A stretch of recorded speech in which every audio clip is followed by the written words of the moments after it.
नमस्कार, आप सभी का एक बार फिर से स्वागत है हमारे चैनल भक्ति ज्ञान में। आज बृहस्पतिवार के दिन केले को सींचने की कहानी सुनना बहुत शुभ होता है, इसलिए सुनेंगे केले को सींचने की एक कथा। बहुत समय पहले की बात है। एक गांव में एक साहूकार और साहूकारनी रहा करते थे। साहूकार की एक बेटी और एक बेटा था। बेटे की शादी हो चुकी थी। साहूकार की बहू बहुत धार्मिक प्रवृत्ति की थी, रोज पूजा पाठ करती थी और भगवान श्री हरि विष्णु में उसकी गहरी आस्था थी। वो हर रोज केले के पेड़ को सींचती, उसकी पूजा करती और केले के पेड़ के पास बैठकर भगवान विष्णु की पूजा कर कथा सुनती थी। जब वो केले के पेड़ की पूजा करती और सींचने जाती तो अपनी ननद को भी साथ ले जाती और उसे भी कथा सुनाकर पेड़ सींचने को कहती। साथ ही वो हर रोज भगवान से ये प्रार्थना करती कि हे श्री हरि विष्णु, मुझे एक पुत्र दे दो, मेरी मनोकामना पूरी कर दो। अगर आप मेरी मनोकामना पूरी करोगे तो मैं अपनी ननद का विवाह आपसे कर दूंगी। जब रोज वो केले के पेड़ को सींचती तो उनसे यही प्रार्थना करती। एक दिन भगवान ने सोचा, यह रोज यही कहती है, यदि इसे बेटा मिल गया तो अपनी ननद का ब्याह मुझसे कर देगी। इसकी मनोकामना मैं पूरी कर देता हूँ, फिर देखता हूँ ये अपनी ननद का ब्याह मुझसे कैसे करेगी। भगवान श्री हरि विष्णु ने उसे आशीर्वाद दिया और उनके आशीर्वाद से वो गर्भवती हो गई और उसे एक सुंदर पुत्र की प्राप्ति हुई।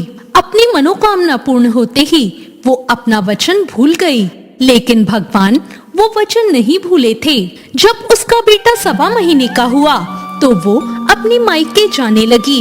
रास्ते में वही केले का पेड़ आया जिसकी वो पूजा किया करती थी। जब वो उस पेड़ के पास से गुजरी तो उससे आवाज आई, तुम कहती थी कि यदि पुत्र प्राप्त हो जाएगा तो तुम अपनी ननद का ब्याह मुझसे कर दोगी। अब तुम अपना वचन पूरा क्यों नहीं कर रही हो? यह सुनकर वह बहुत चौंक गई और आसपास देखने लगी, लेकिन उसे कोई नहीं दिखा। उसका पति भी उसके साथ जा रहा था, लेकिन उसे कोई आवाज सुनाई नहीं दी। इतने में दोबारा आवाज आई तो वे दोबारा आसपास देखने लगी।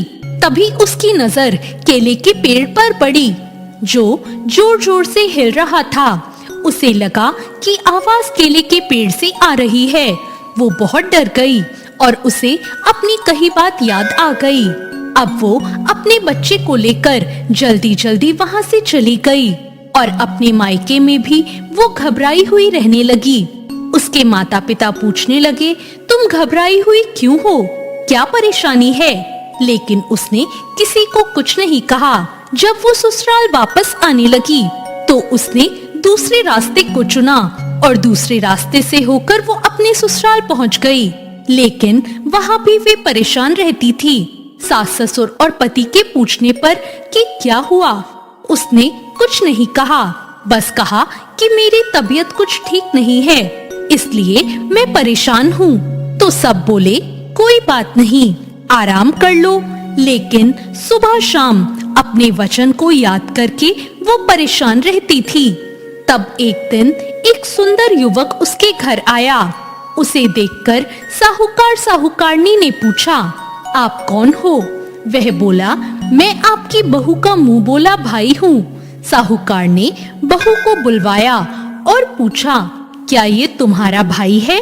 वह लड़के के पास गई और बोली, तुम कौन हो? मेरा तो कोई मुंह बोला भाई नहीं है। वह लड़का धीरे से बोला, मैं वही केले का पेड़ हूँ, आपको आपका वचन याद दिलाने आया हूँ। आपको अपनी ननद की शादी मुझसे करनी है। यह सुनकर वह बहुत घबरा गई। लड़का अंदर आकर बैठ गया और बोला, मैं लंबे समय से विदेश में कमाने गया हुआ था, इसलिए यह मुझे नहीं पहचान पाई। अभी अभी गांव लौटा हूँ, इसलिए बहन से मिलने आ गया। साहूकार और साहूकारनी मान गए और उनके यहाँ वो रहने लगा और उसने सबका मन जीत लिया। साहूकार सोचने लगा, क्यों ना मैं अपनी बेटी का ब्याह इसके साथ कर दूं। जब ये बात बहू को पता चली तो वो बहुत खुश हो गई और मन ही मन सोचने लगी, ये तो मेरी परेशानी का हल है। मुझे इससे ही तो इसका विवाह करना था। अब साहूकार और साहूकारनी ने अपनी बेटी का विवाह उस युवक के साथ कर दिया और अपनी पत्नी को लेकर वो वहाँ से चला गया।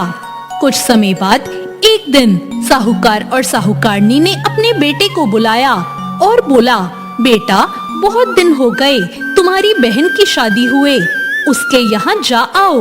बेटा बहू से बोला, तैयार हो जाना, कल बहन के यहाँ चलेंगे। यह सुनकर बहू बहुत परेशान हो गई और सोचने लगी, नंद का ब्याह तो केले के पेड़ से हुआ है, हम कहाँ जाएंगे। इस समय वो भागकर केले के पेड़ के पास गई और जाकर प्रार्थना करने लगी, भगवान, आपने मेरी ननद से ब्याह किया है, अब सब कह रहे हैं ननद के यहाँ हो आओ, हम कहाँ जाएंगे। तब केले के पेड़ में से आवाज आई, तुम चिंता मत करो, यही अपने पति को लेकर आ जाना, बाकी सब मैं देख लूंगा। यह सुनकर वो बहुत खुश हो गई और अपने घर आ गई। अगले दिन नंद के यहाँ जाने के लिए निकल पड़ी और चलते चलते केले के पेड़ के पास आ पहुँची। वहाँ जाकर उसने देखा कि केले के पेड़ की जगह एक आलीशान महल खड़ा था। खूब नौकर चाकर घूम रहे थे। यह देखकर बहू बहुत आश्चर्यचकित रह गई। अपने भाई भाभी को देखकर बहन बहुत खुश हुई और भाभी से बोली, मुझे बहुत अच्छा ससुराल मिला है, मैं बहुत खुश हूँ। कुछ समय बाद बहू ने कहा, हमें घर वापस चलना चाहिए, बहुत देर हो गई है। उसका पति बोला, इतनी जल्दी क्या है, अभी तो आए हैं, थोड़ी देर और रुकते हैं। वो बोली, नहीं, हमें घर चलना चाहिए। वे दोनों अपने घर के लिए निकल पड़े। थोड़ी दूर पहुंचने पर उसका पति बोला, अरे मैं अपनी छतरी तो बहन के घर भूल आया हूँ, वापस जाकर छतरी लाता हूँ। तब बहू ने मना कर दिया कि वापस नहीं जाओ। वो बोला, मैं क्यों ना जाऊँ, मेरी छतरी रह गई है। बहू बोली, तुम्हारी बहन का ससुराल है, बार बार जाओगे तो सब क्या सोचेंगे, छतरी रह गई तो रहने दो, हम दूसरी ले लेंगे। लेकिन उसका पति नहीं माना। वो उसी स्थान पर वापस पहुंचा तो उसने देखा कि बहन की महल की जगह एक केले का पेड़ खड़ा था और उस पर उसकी छतरी लटक रही थी। उसे देखकर भाई को बहुत आश्चर्य हुआ। वो अपनी पत्नी से बोला, तुम्हारा भाई कहाँ है?